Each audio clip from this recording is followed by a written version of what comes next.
Hello नमस्ते।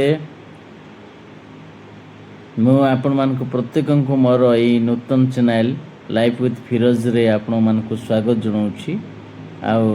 आज मुझे बहुत सेंसिटिव क्वेश्चन मु करने चाहूँगी जे जो माने कहउछंती आज ख्रिश्चियंस एवं ख्रिश्चियन विषय रे अत्यधिक जानिथिबा पंडित किंबा ज्ञानी माने सेमान को मु एक क्वेश्चन करिया पे चाहूँगी जे भारत वर्ष रे देखंतु कौन हुए जड़े जदि ख्रिश्चियन हुए तेबे एससी लोकर कोटा चली जाए, किंतु एसटी लोक जेतेबेले ख्रिश्चियन हुए तेबे तार काहींकी कौन सी कोटा चली जाए नहीं।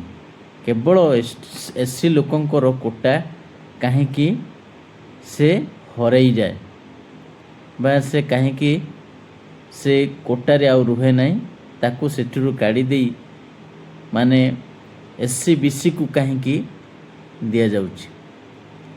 आपण माने जदि जानी छंदी एई विषय एई क्वेश्चन रो जवाब मते दियंतु। मु ए विषय किछि जानिबा पय चाहूची आ मोर चिंताधारा रे आपण माने सहयोग करंतु। जदि मो क्वेश्चनटा आपण मानकु भल लागिछि निहाती कमेंट करी जणाइबे एवं ए जवाब आपण माने देबा पय चेष्टा करंतु। जदि जानि नाहंती शेयर करंतु, अन्य माने देखिकी ए क्वेश्चन रो जवाब मते दियंतु। रहिली, नमस्कार।